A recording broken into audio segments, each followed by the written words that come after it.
Agents Association to make their presentation. Thank you, Chair. Thank you, Committee. When the Convenience Stores and Newsagents Association was invited, we noted that what you wanted to learn of and take our counsel from was what it takes to sustain a viable rural community. But there is a subtext, and that is maintaining an effective service and presence in rural communities. And I think that that's a very important subtext, in that it's very important that we actually look at maintaining rather than seeing it going away and then trying to set it up again. So maintaining is an important element to that, because you never miss the water till the well runs dry. I mean, it is very important that we give assistance and gear ourselves towards looking after that is already there. And it is a service, and our work from our members. I'm joined by a full-time newsagent and a full-time convenience store operator from Monasterevin, Noel Kelly, our president, and from Mountrath, Anne Martin. And I think it's so important that we understand that these people are providing a service to their communities. They're very proud of that. Now, within our submission, we've given a lot more detail of what, the social capital, the economic capital that evolves around. But once again, we would like to, and we know that we're speaking with friends, we'd like you to understand that we believe that our stores are the cornerstone of the community, and it is so important that we build around that is already there. So it is so difficult for a new store to open up.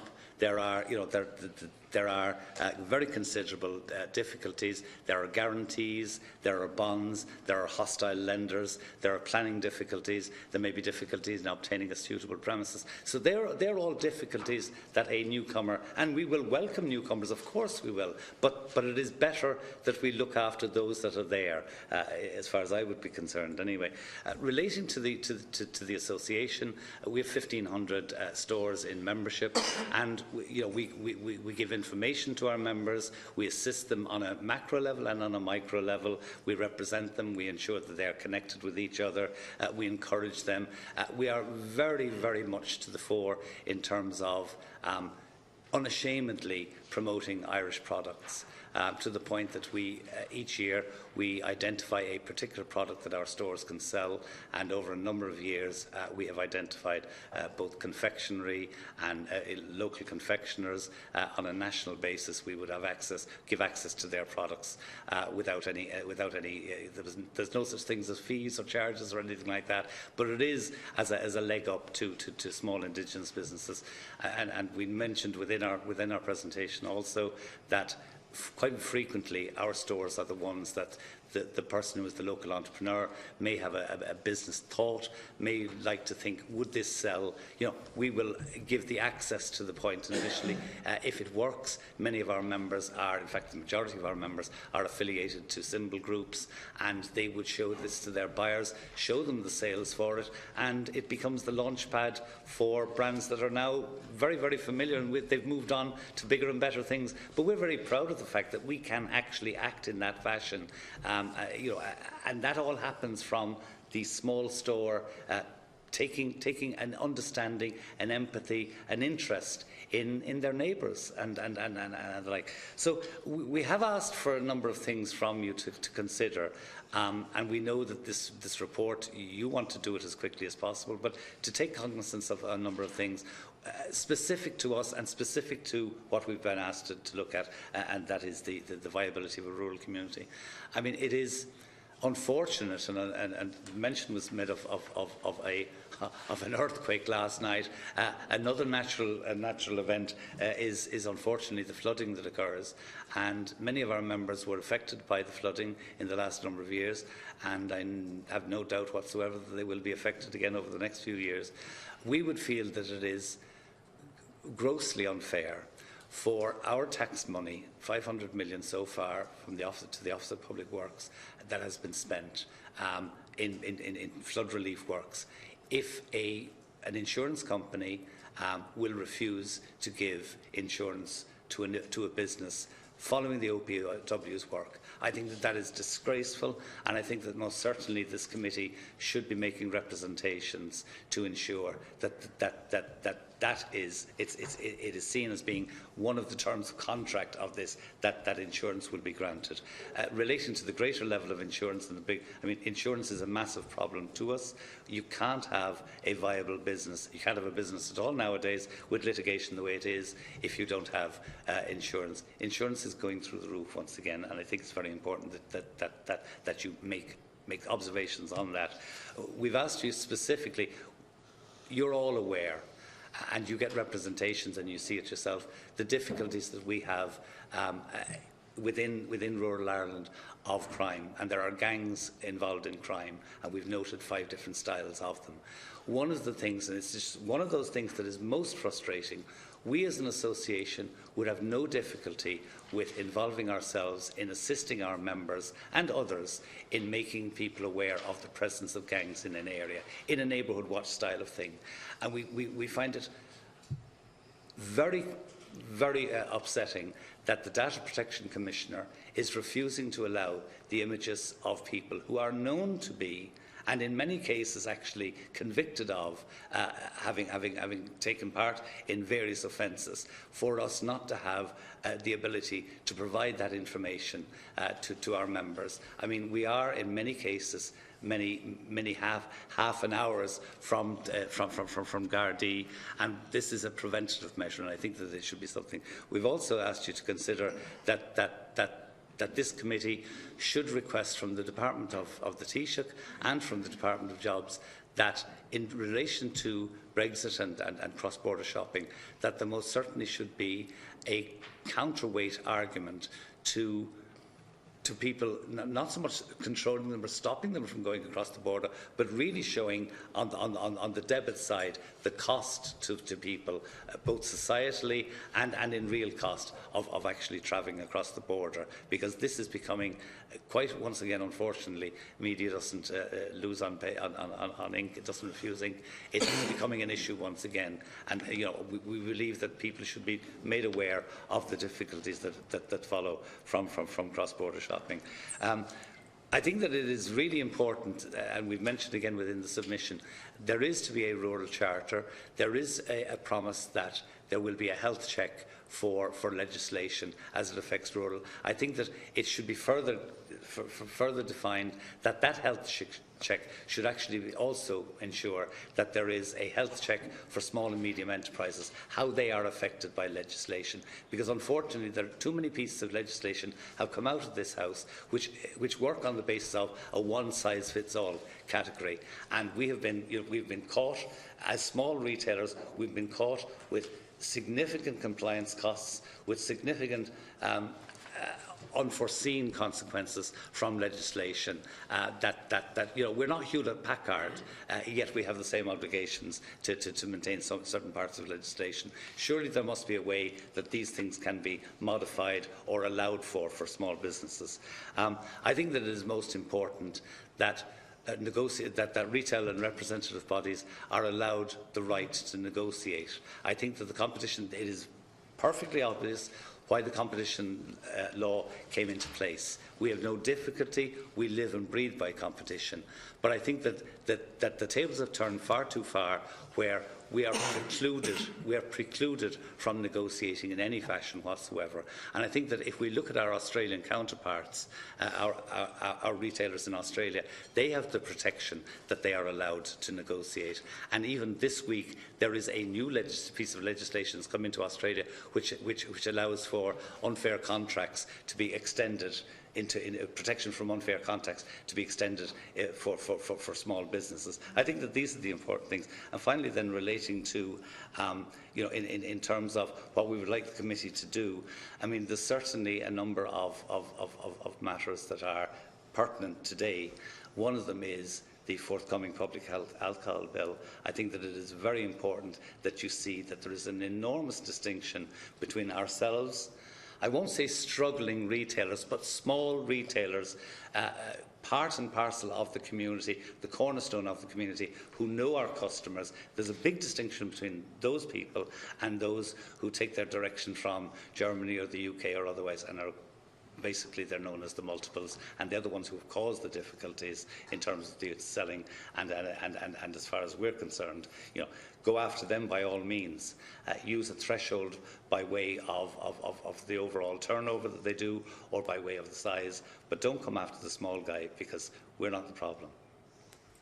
Okay, Mila Buikas, as the Curlo her Shin Freshen. We're going to take maybe 5 minutes questions from each Choctaw, and then we'll give yourselves at the very end 10 minutes each to address those. I might start off myself. Just obviously, one of the major challenges to retail at the moment are the billions of euros that are migrating to the internet on an annual basis. And the problem for the country then, on the back of that, is that maybe 3 out of every 4 of those euros are actually being spent outside of the jurisdiction, so they're being lost to the state. It seems to me that one of the projects that the LEOs and the local authorities should be nailing down at this stage should be to make sure that the real retail space that exists in towns and villages around the country is quickly put up onto a virtual retail space. So that's, in other words, towns like Atboy or Oldcastle or Beliver, etc., have a virtual space on the internet, and each of the retailers that function in that area would be given help and direction and support in starting to use e-commerce or at the very least some level of marketing tools on the internet. Because if many of these businesses don't migrate to that area, there's going to be massive difficulties for them in the future. And we had obviously a big discussion there a little while ago. It's kind of a King Canute type fight against the internet in one level, but I think it's important what you said there, David, as well, that people need human interaction as well, and there's going to be a very important space for that in the future. Just if you might tell us again how many town teams are functioning as well, are in place or being developed around the country. One of the other questions I'd have for you is, given the enterprise agencies in this state have had an attitude towards retail, which has been that we'll give you some maybe soft supports, but we won't really give you any other supports. And displacement has been an issue for them in that case. But because obviously there's such a migration to international internet sales, is it time for the enterprise agencies to look at maybe giving harder and stronger supports, maybe financial or investment supports, grant supports to retailers, especially maybe in rural areas, so that they can function? And obviously those supports will be based on the ability for these businesses to be viable after the supports, not in an effort to keep them alive where they're not sustainable as such.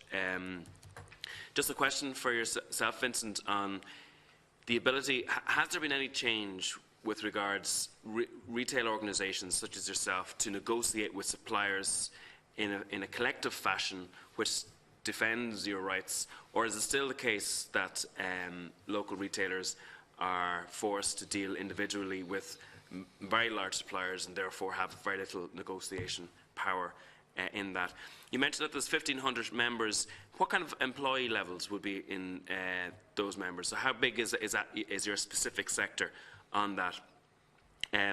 We hear Brexit. We had Enterprise Ireland in here recently, and Enterprise Ireland told us that they had a new enterprise unit dealing with Brexit. And when I asked them how many people were working in it, they said 2 people were working in it. And we hear oftentimes that there are giving supports to businesses who are suffering with regards to Brexit. Now, the whole border region is obviously a major rural area and is most under threat with regards people doing their retail shopping in the north. Do you know of any practical examples of supports that these types of businesses have actually received to date in that space there? When you talk about getting these retailers that are in these vacant spaces to utilise these vacant spaces, are you talking about a kind of vacant site tax? What type of issue are you looking at there? And have any of your businesses looked at the whole idea of a progressive rate space for businesses, so that maybe businesses in more rural spaces would have a rate space which takes into consideration their level of profitability, which might help further sustainability into the future? So maybe we'll start with those. I think Choctaw Hayden was next. Thanks, Chair, and thank the representatives for their detailed presentations. I'll start with Retail Excellence Ireland in the order of which they came from. I'm very conscious of the point you make about defining core area, and I think the year and a half I spent in Kildare County Council, I think the first thing we learned about planning was that any good planning should be sequential from the centre out of your town centre, and we have examples actually in Kildare that all will be aware of, where if you compare two big towns like Naas and Newbridge, Naas would have always been the retail town, but actually a large multiple development on the edge of the town saw perfectly viable business in the heart of the town actually close and go out because there was more footfall out in the larger shopping centre. You compare that with Whitewater, which was developed in the heart of Newbridge, and actually Newbridge now more thriving retail town, and local businesses beside the Whitewater are actually benefiting from the increased footfall. So I can see exactly where you're coming from on that. I'm very struck by your points about and just on that then as well, maybe a comment regarding the planning laws where your out-of-town centres like your Lidls and Aldis, which can provide free parking and everything, seem to be kind of given a bit of a run-through by local authorities now, and the impact that's having on our towns and villages. The beautification element is one that surprised me, or not surprised me, but that you put such an importance on it. I would completely agree, but I welcome the fact that it's something that you see as such an important element. I know our local authority recently came with a shopfront initiative, and some towns didn't really buy into it at all, but in a tie, the €50,000 for painting your shopfront was snapped up in Nolan, and it's had a very visible effect on the main street already. But when I was at a recent Tidy Towns Community Action Awards last Thursday night in Kilcullen, a relatively small town, there was standing room only, over 100 people attended, and the award for the best business shopfront, the local GA club got something, the Tidy Towns Awards for the best estates, but it was all integrated, and there was a very strong sense that the people in the town support your local business because they support us, and I think that is a trick here, and the use it or lose it, you made that phrase in relation to planning.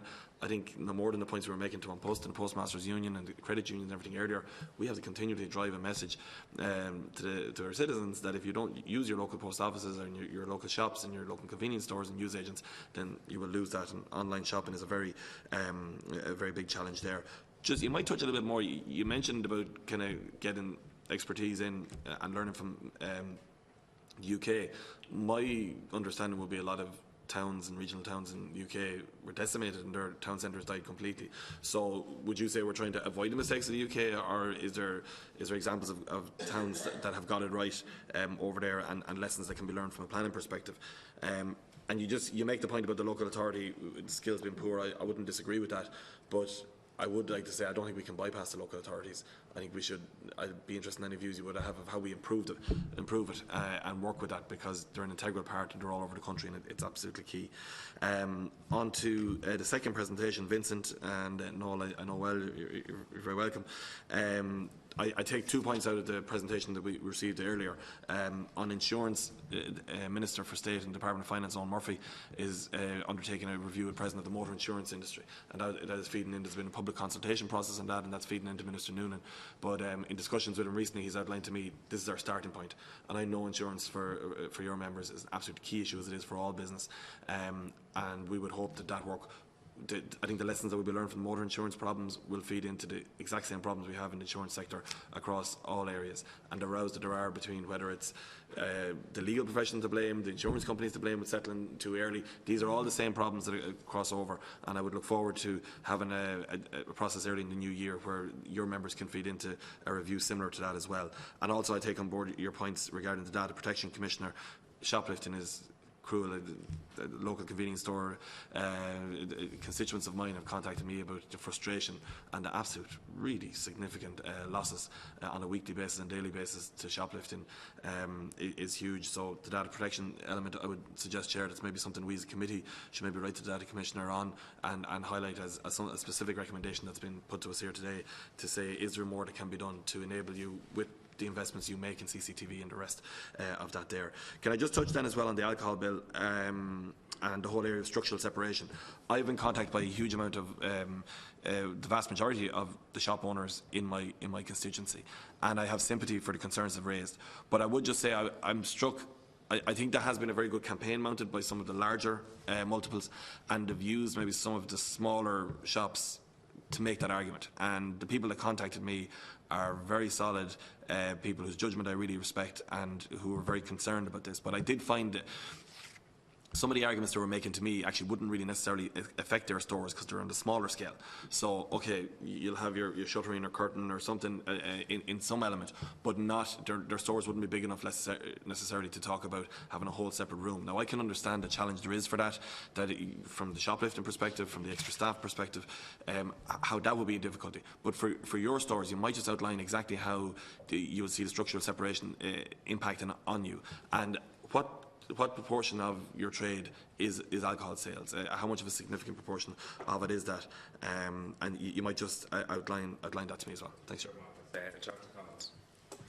Yes, indeed. Thank you very much for being with us today. You opened up and discussed a lot of interesting points, and I'd like to touch on both of them in fairness. Going forward, look, I come from a rural constituency myself in West Cork. And, you know, I did speak earlier about the banks and the situation there. We lost 2 of our banks, which resulted in a major shop in our town closing down, maybe within a year after. So that tells you the knock-on effect it has, and it has a severe effect in on the town because, as I said, people are shopping in the bigger towns, which may be 40 kilometres away from where they're living, and the local town is losing out. So the other shops are even struggling for survival. These are all issues that, you know, don't be taken into account when somebody makes a very quick and fast decision in closing something and without maybe looking at the further implications. You know, town revival programmes, you know, during the programme for government we discussed that quite a lot, you know, especially a rural resettlement programme. You know, if we bring people into our towns, you know, to make a more busier town, busier shops, busier place to be, rural resettlement, especially living over the shop. There's quite a lot of shops in this country that have nobody living over them. And I know in my own local town, Skull, quite a popular place for during the summer, but in the winter, I'd say a town that can maybe house 250 people mightn't have 20 people living inside it, and the effects of that is very evident to me because I went into the hotel there recently, and I asked them, you know, in the morning could I have tea and a scone? They didn't have anybody cooking because they had nobody staying there the night before. How are they going to survive? And, you know, again, the hotel industry is hugely important because it has a knock-on effect again for the local businesses. You speak about flooding and issues of flooding, like again in West Cork, we were severely hit in Bandon, Skibbereen, decimated businesses, severe effect on them. And you know, the insurance issue then onto that, which I think there's a motion coming before the council, coming before the Dáil in the next week or so in relation to that issue. The insurance companies have lost the run of themselves completely in this country, and they don't seem to be anyone able to control them or discuss issues with them or see can they, you know, where we can turn this issue around. Some businesses are contacting me, probably other deputies in the Dáil, are getting huge, astronomical insurance bills. Of course, if they're flooded, they can't get insured again. Even like you says, with major works carried out in their towns, preventing flooding, and millions of euros being spent, and they still can't get insurance. So it's just they're a law to themselves completely and utterly. And I think maybe us as a rural affairs company need to bring the insurance companies in front of us to discuss this going forward. You know, to help protect businesses. Yeah, use it or lose it is another great idea, and it would be if local authorities right throughout the country could apply that ruling. I can tell you to put a lot of life into local towns, because again, you know, I made a point on local radio there a few months back. I was at a meeting in Macroom, which would be outside of my constituency, and on the way home I went through many of my own towns around 1 o'clock in the night. They were like ghost villages. You know, the only difference between that and the western that we used to watch along ago was there was no straw blowing through the village. And that is a fact, and it's an unfortunate fact. And to try and turn that around is a major difficulty, and something that we're trying to help here in this committee. You know, crime, you know, involved in community alert groups myself, and I see, you know, CCTV is a big plus, you know, in preventing crime, especially in businesses. But I'm astonished to hear that you can't pass that information on to your fellow people. That just tells you, you know, sometimes you'd worry out there who's favouring who here, and you need to protect your businesses, and maybe we need to, as TDs, make sure that there's some legislation brought forward to change that. Now we look at another crisis that's facing you, and that's the alcohol bill. And I'd love to know who was the author behind this bill, because you know, you can maybe they can argue a point with the big Tesco's and bigger stores out there. They might be able to do something, but the small local store being asked to bring in new laws in relation to this bill, it's not workable, and it won't work until it could see that there'll be a major loss of jobs going forward because of this. And I personally will be opposing this completely. And I've been onto a rural independent group to make sure that we're all in support of you, the small businesses and small shopkeepers there, to support you going forward. You know best in relation to the sales of alcohol, and you control it best, and no better people than that is the smaller store, to make sure that it's manned and watched carefully, that the wrong people don't. There's plenty of other things they can be bringing forward in the alcohol bill if they wanted to turn this around and make it look workable, but not attack the small stores. So I would be supporting you go forward, and you know, anything help we can give, we should be able to give you to you. And Dr. Cannon. First of all, thanks to all of you for taking the time to come in and present to us and offer us a very fascinating insight into some of the ideas you have for the sustaining and indeed the revival of our rural towns and villages through the sustaining and revival of their commercial activity. I'm, I suppose, somewhat vested interest here. I own a small rural business. I'm a small rural retailer. I sell alcohol in a pub. And I'm the only pub in town. In fact, I'm the only retailer in the village that I live in. And I'm, I suppose, very much on the front line in terms of facing up to some of the challenges that you face. Can I just pursue a few particular lines of questions that might give me a greater insight into the challenges you face, and perhaps then look at how we and I can best support you. And I know there's a reference to it in here, David, the whole issue of commercial rates. How difficult an environment is that still for retailers in our towns and villages? Galway County Council just last year, and I think it's in place now, I could be wrong, we're looking at a mechanism whereby if they had identified 40 vacant premises in Tuam, 40 in Ballinasloe and 35 in Tuam, and they were incentivising new business to come in and trade from those vacant premises on the basis that for the first year of trading they wouldn't have any rates liability, on the second year they'd have a 50%, and on the third year they'd have 25%, and then finally they'd have a full rates liability in year 4. That seems to have been very well received, and again, it's a kind of a scaffolding structure to make it viable for those businesses in the most difficult part of their trading, at the very, very beginning of their trading life. Secondly, can I ask you another question? Because the towns that I would know best are the towns that are close to me at home: Portumna, Gort, Athenry, Loughrea, Tuam. They're all market towns, population roughly 4,000 to 6,000, have a very, very large rural hinterland and rely hugely on that rural hinterland to survive.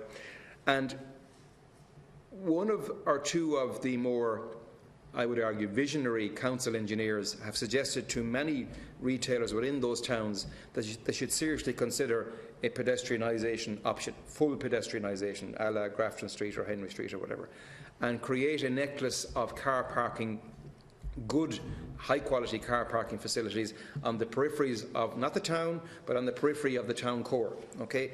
And some of those towns might already have those car parking facilities in place, which would require shoppers to walk no more than maybe 200 or 300 metres to what you would describe as the town core.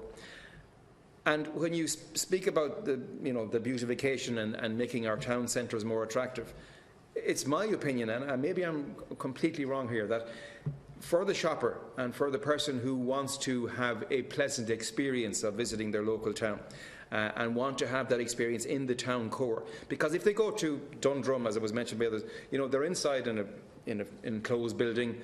There's beautiful kind of benches and it's a pleasant place to be, and you can park there and shop till your heart drops and walk out 4 or 5 hours later.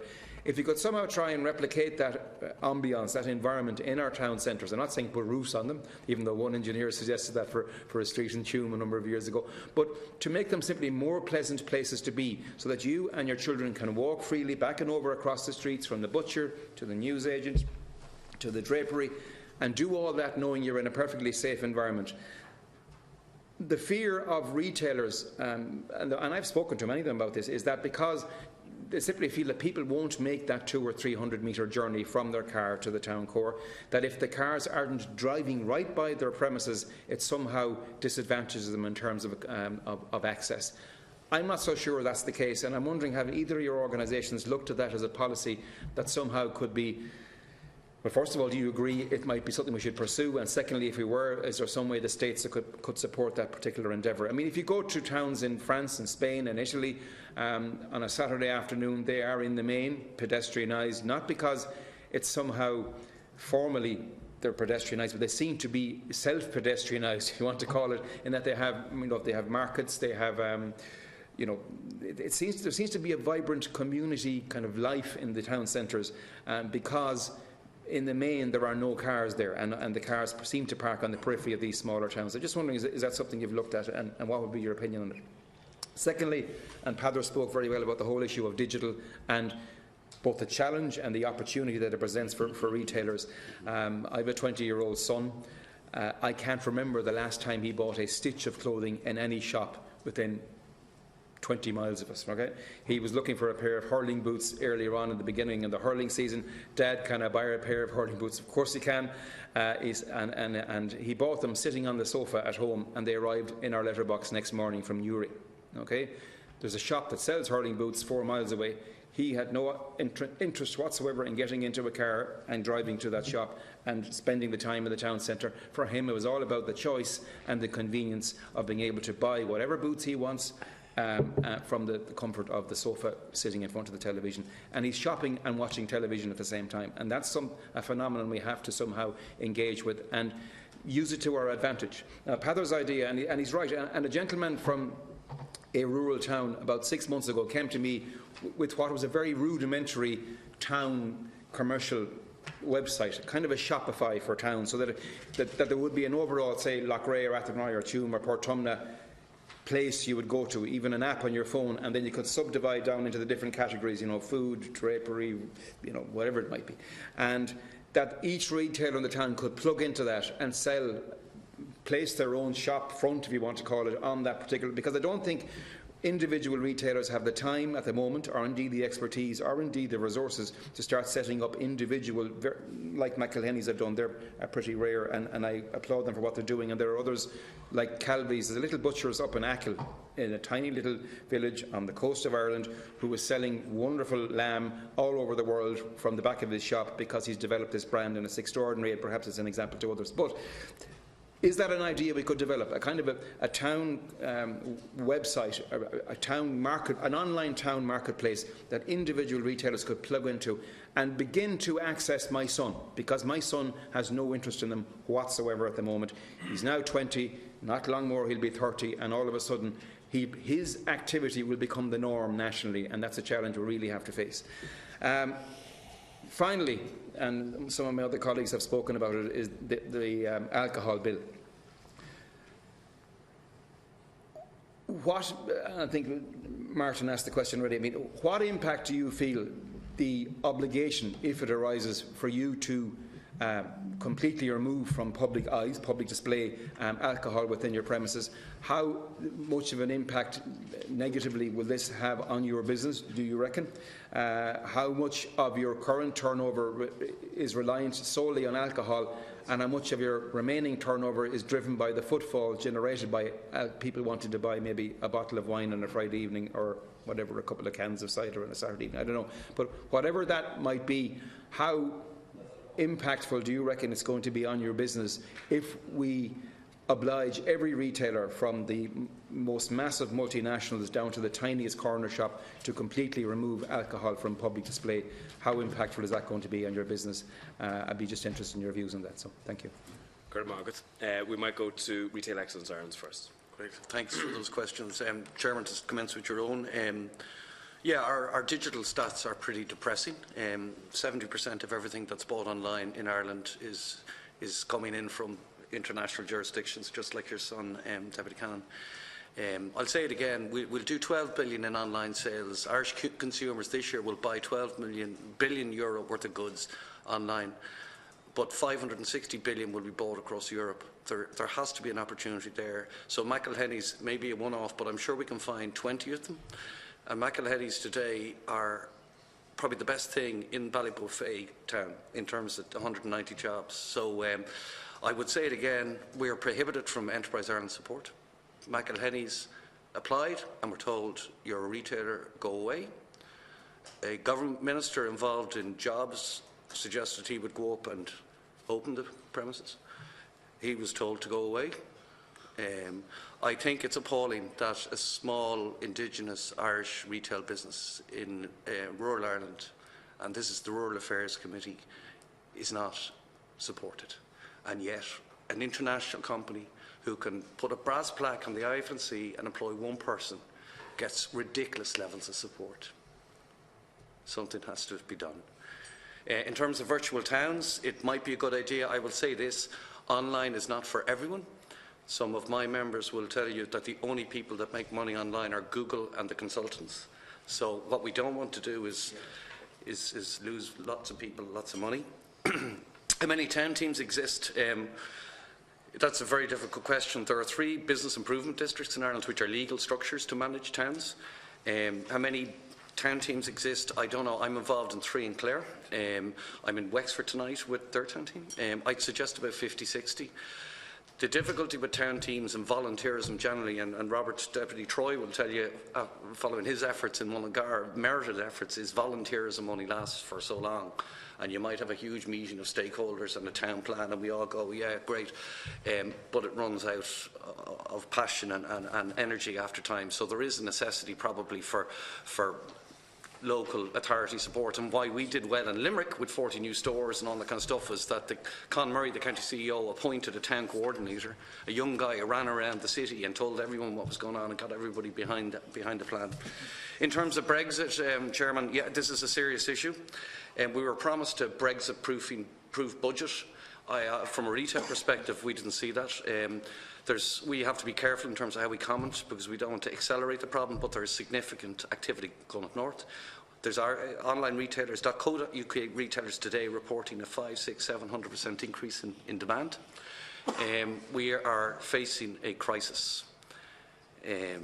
So, you know, we would have loved to have seen a reduction on the VAT, the 23% VAT that was introduced as a financial emergency.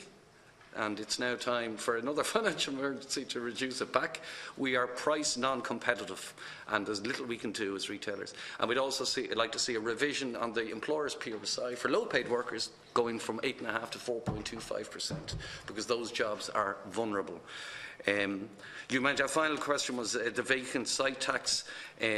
No, we would recommend the immediate compulsory purchase order of any building of an X size within the inner core that is not being used by whoever the property owner is.